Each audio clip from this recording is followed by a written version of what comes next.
Hello दोस्तों, स्वागत है आप सभी का आज की क्लास में। आज हम इस वीडियो में बात करने वाले हैं चंद प्रशासन की। और हमने चंद्रवंश के सभी राजाओं को, उनके कार्यों को सभी को पढ़ लिया है। आप जाकर प्लेलिस्ट बनी हुई है कुमाऊं का चंद्रवंश, जाकर देख सकते हैं।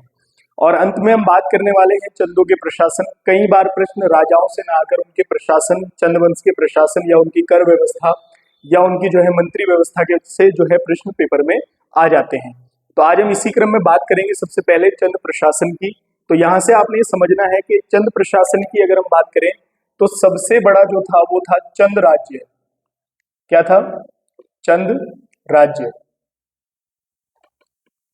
तो सबसे बड़ा और सबसे प्रमुख था चंद राज्य। और इस अगर हम इसके प्रमुख की बात करें तो सबसे प्रमुख जो है सबसे यानी कि संपूर्ण रूप से चंद राज्य प्रशासन कहलाता था।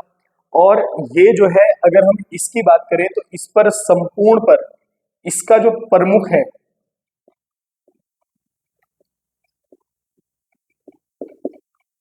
तो वो होता था राजा। ठीक है ना? यानी कि प्रशासन जो चंद्रवंश का प्रशासन था उसमें संपूर्ण शक्ति जो किसके पास थी राज्य की, तो वो थी चंद राजा के पास। जो भी उस समय जो है राजा हुआ करता था वही जो है पूरे चंद्रवंश का प्रमुख होता था। ठीक है ना? और इसी के अधीन सारी चीजें होती थी। यानी कि सबसे मेन जो कैरेक्टर है चंद्रवंश के प्रशासन में वो राजा है। और उसके अलावा फिर नीचे सारे के सारे लोग आते हैं, ये आपने ध्यान रखना है। अगर हम पूरे वंश को एक रूप में देखें तो आप चंद राज्य की बात करेंगे और उसका सबसे बड़ा प्रमुख जो है वो राजा है। ठीक है ना? उसके बाद अगली बात करते हैं। उसके बाद अगर हम बात करें चंद राज्य के बाद जो है आते थे मंडल। क्या आते थे? मंडल। अब मंडल से आपने ये ध्यान रखना है कि चंद राज्य जो है वो दो मंडलों में बटा हुआ था। कितने मंडलों में बटा हुआ था? दो मंडलों में बटा हुआ था। ये आप यहां से ध्यान रखेंगे। यानी कि पूरा चंद राज्य दो मंडलों में विभक्त था। उनमें सबसे पहले अगर हम बात करेंगे तो एक मंडल था सामंतों के अधीन। ठीक है? सामंतों के अधीन,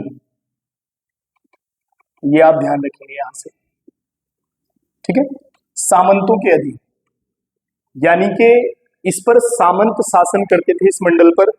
और जो दूसरा मंडल होता था यानी कि दो मंडलों में विभक्त था, ये रहता था राजा के अधीन।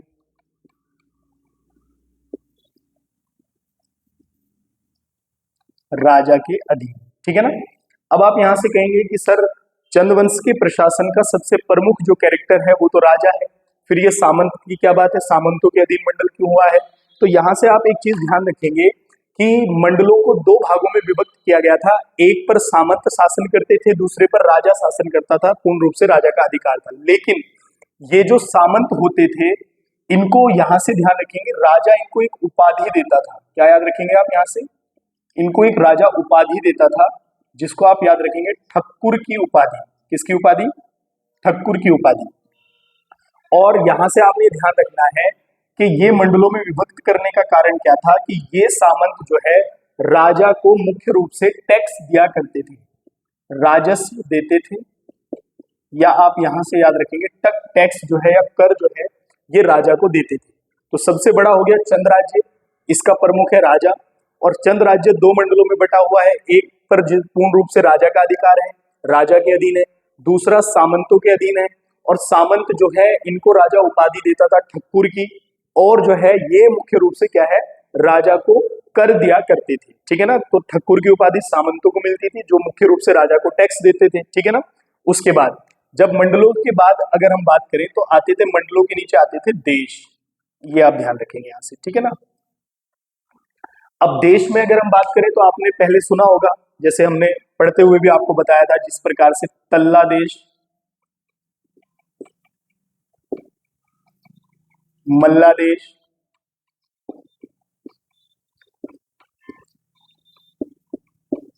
खरक देश आदि। ठीक है? तो ये आप यहां से ध्यान रखेंगे कि देश जैसे जिस प्रकार से तल्ला देश, मल्ला देश, खरक देश, पर्वत डोटी का देश, इस प्रकार से जो है ये बटे हुए थे। तो सबसे ऊपर चंद राज्य है, फिर चंद राज्य बटा है मंडलों में, और फिर मंडल दो है। उसके बाद मंडलों के नीचे आते थे देश। जैसे मैंने आपको बताया बहुत प्रकार के जो है उस समय देश देखने को मिले, तल्ला देश, पर्वत डोटी का देश, खरक देश, ठीक है, डोटी प्रदेश, इन सबको जो है देश के रूप में संबोधित किया जाता था, ठीक है ना। उसके बाद आप यहाँ से ध्यान रखेंगे कि जब आप देश से के बाद की बात करें तो देश के नीचे आते थे परगने। क्या आते थे? परगने। और यहां से आपने बड़ा ही महत्वपूर्ण सवाल है जो ध्यान में रखना है और जो पेपर में यहां से प्रश्न बनता है वो ये है कि प्रशासन की, यहां से आप ध्यान रखेंगे, प्रशासन की सबसे छोटी इकाई,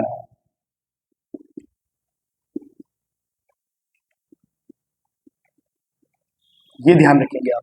तो प्रशासन की सबसे छोटी इकाई जो होती थी वो क्या होती थी? परगना होती थी, ठीक है ना। ये आप यहां से ध्यान रखेंगे, प्रशासन की सबसे छोटी इकाई जो होती थी वो परगना होती थी, ठीक है ना। अब परगनों में जैसे आप यहां से ध्यान रखेंगे, जिस प्रकार से हम परगनों की बात करें तो सोर परगना था उस समय, इसके बारे में भी हमने पढ़ा है। सीरा परगना था, ठीक है ना। उसके बाद याद रखेंगे आप पाली पछाऊ था, ठीक है ना। फालदा कोटी था।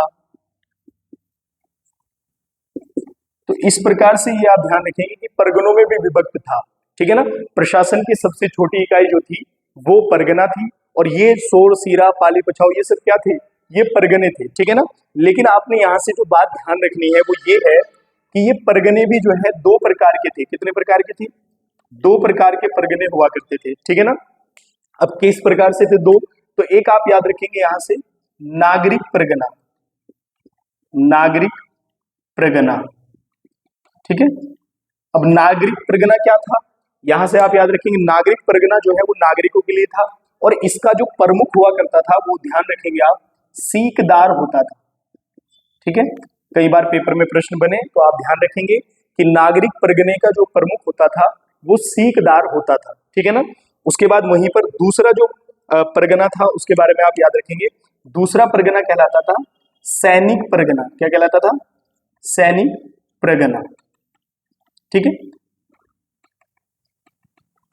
सैनिक परगना। अब यहां पर जो है सैनिक परगने से आप ये याद रखेंगे कि सैनिक परगने का जो प्रमुख होता था वो कहलाता था बख्शी। क्या कहलाता था? बख्शी। इसकी उपाधि हमने हर्षदेव जोशी, इस उपाधि को हर्षदेव जोशी और शिवदेव जोशी के समय में हमने देखा था कि बख्शी की उपाधि दी गई थी। तो सैनिक परगने का जो प्रमुख हुआ करता था वो बख्शी हुआ करता था और नागरिक परगने का जो प्रमुख होता था वो सीकदार होता था, ठीक है ना। तो यहां से आप देखेंगे चंद राज्य, उसके बाद मंडल, फिर देश, फिर परगने, फिर उसके बाद जो है अब परगनों के बाद क्या आते थे वो आप ध्यान रखेंगे, ठीक है ना। तो अगर हम परगने के बाद याद रखें तो यहां से ध्यान रखेंगे आप परगने के नीचे होते थे गरखे, गरखे या फिर आप यहां से पट्टी याद रखेंगे। क्या याद रखेंगे? पट्टी, ठीक है ना। या तो गरखे होते थे या होते थे क्या? पट्टियां। अब पट्टियां भी विभक्त थी, लेकिन अगर हम बात करें बच्चों ध्यान से बात को सुनना, इस ये जो पट्टी होती थी इसके जो प्रशासक होते थे ये आप ध्यान रखेंगे, यहां से कई बार पूछ लेता है, इनके प्रशासक जो है वो नेगी होते थे। कौन होते थे? नेगी। यानी कि जो गरखा था उसका प्रशासक या पट्टियों के जो प्रशासक कहलाते थे, प्रमुख कहलाते थे, वो नेगी होते थे। नेगी कोई कास्ट नहीं थी, ये एक पद का नाम था, एक पोस्ट का नाम था, ये आप यहाँ से ध्यान में रखेंगे, ठीक है। जिस प्रकार से आप यहाँ से ध्यान रख सकते हैं, जैसे मैंने आपसे कहा था, एक हमने पढ़ा है बीच में सोर का नेगी, ठीक है ना। तो हमने सोर का नेगी किसके बारे में पढ़ी थी ये बात? तो याद रखेंगे शिरोमणि जोशी को जो है सोर का नेगी कहा गया। तो यानी कि ये इस जो है सोर की पट्टी का क्या हुआ करता था? प्रशासक हुआ करता था, या गरखे का प्रशासक हुआ करता था, ठीक है ना। ये हमने पढ़ा था। उसके बाद जब यहां से आप ध्यान रखेंगे परगने के बाद जो गरखे होते थे और गरखों के बाद आते थे गांव, यानी कि पट्टियों के अंतर्गत जो है गांव होते थे। अब गांव में भी आपने ये ध्यान रखना है कि गांव में भी किसी प्रमुख और प्रशासक की नियुक्ति की जाती थी। तो वो कौन होते थे? तो गांव के जो प्रमुख और प्रशासक होते थे उनको आप ध्यान रखेंगे, गांव में जो नियुक्ति होती थी वो बूढ़ा व सयाना, ये आप यहां से याद रखें। बूढ़ा व सयाणों या सयाणों की नियुक्ति जो है कहां पर होती थी? गांव में होती थी। मैंने आपसे बताया भी था कि जब सोमचंद गद्दी पर बैठते हैं तो वो वहां के सभी जो है जो बड़ी बड़ी जातियों के नेतृत्व करते थे उन सबको मंत्रियों के पद देते हैं और गांव में ग्रामों में जो है किसकी नियुक्ति करते हैं? तो यहाँ से आप याद रखेंगे सयाणों और बूढ़ों की नियुक्ति करते हैं। अब यहाँ से आप ये ध्यान रखेंगे ये ग्राम जो सयाणे और बूढ़े होते थे ये भी दो प्रकार से गांव में होते थे, इनमें भी दो होते थे। इनमें एक तो वो होते थे जो न्याय व्यवस्था को देखते थे, ठीक है ना, या न्यायाधीश आप कह सकते हैं। दूसरे वो होते थे जो थोकदार होते थे, क्या होते थे, थोकदार, जो गांव से राजस्व कलेक्ट करते थे। एक पद और मिलता है गांव से राजस्व कलेक्ट करने का, प्रधान, जो कि गांव से राजस्व उठाता था, लेकिन थोकदार भी गांव से राजस्व वसूलने का काम करते थे, और ये जो है कर के रूप में जो है अनाज लिया करते थे, ठीक है ना। और सीकदार जो होते थे, या सिरतान जो होते थे, वो नकद के रूप में जो है टैक्स लेते थे। आगे भू व्यवस्था में हम पढ़ेंगे। फिलहाल आपने यहाँ से ये ध्यान रखना है, ये जो लाइन है, जो चैन है, आपको ये ध्यान में रखनी है। जैसे चंद राज्य की बात करें, इसका प्रमुख था राजा। मंडलों में दो मंडलों में विभक्त था, राजा के अधीन, सामंत के अधीन। सामंत भी राजा के ही अंडर में थे, उपाधि जो होती थी ठक्कुर, और ये भी मुख्य रूप से राजा को टैक्स दिया करते थे, ठीक है। उसके बाद देश थे, उसके नीचे फिर परगने। परगने दो प्रकार के थे, प्रशासन की सबसे छोटी इकाई है नागरिक परगना, सैनिक परगना, ठीक है ना। उसके बाद गरखे पट्टियां होती थी, इनके प्रशासक नेगी थे, जो कि कोई जात नहीं बल्कि एक पद था। आगे बढ़ते हैं, गांव की बात करें तो बूढ़ा व सयाणों की नियुक्ति की जो है गांव में होती थी, और इसमें भी दो प्रकार के थे, एक जो है न्यायाधीश होते थे, और एक जो है क्या होते थे, आपके थोकदार होते थे। अब यहाँ से एक चीज बड़ी महत्वपूर्ण है जो आपने याद रखनी है, कई बार यहाँ से प्रश्न पेपर में बनने की संभावना हो सकती है। नोट डालकर आप इसको याद रखेंगे कि एक राजा थे चंद्रवंश के, जिनका नाम था कल्याण चंद्र चतुर्थ। कल्याण चंद्र चतुर्थ, ये आप ध्यान रखेंगे, ठीक है ना। तो कल्याण चंद्र चतुर्थ के समय जो है एक व्यक्ति थे जिनका नाम था लच्छी गुसाई मनराल, ये आप ध्यान रखेंगे। एक व्यक्ति थी कल्याण चंद्र चतुर्थ के समय जिनका नाम था लच्छी गुसाई मनराल। इसको 16 गांव का सयाना नियुक्त किया गया था, यानी कि उस समय इसके पास 16 गांव का जो है ये क्या था, सयाना था, ये दिया गया था इसको सयाना पद, ठीक है ना। तो आप यहाँ से ध्यान रखेंगे, गांव में बूढ़ों और सयाणों की नियुक्ति होती थी। कल्याण चंद्र चतुर्थ के समय जो है सयाणे जो है क्या थे, ये आपका लच्छी गुसाई मनराल जो है 16 गांव का सयाना था, ये आप यहाँ से ध्यान रखेंगे, ठीक है। तो उम्मीद है आपको ये समझ में आया होगा। चंद राज्य इसका प्रमुख राजा होता था, मंडलों में विभक्त था, उसके बाद फिर देश, परगने, गरखे पट्टी जो है ना, और उसके बाद फिर गांव, ठीक है। आप यहां से ध्यान रखेंगे। अब यहां पर अगला टॉपिक जो हमारा आता है वो आप देखेंगे ध्यान से।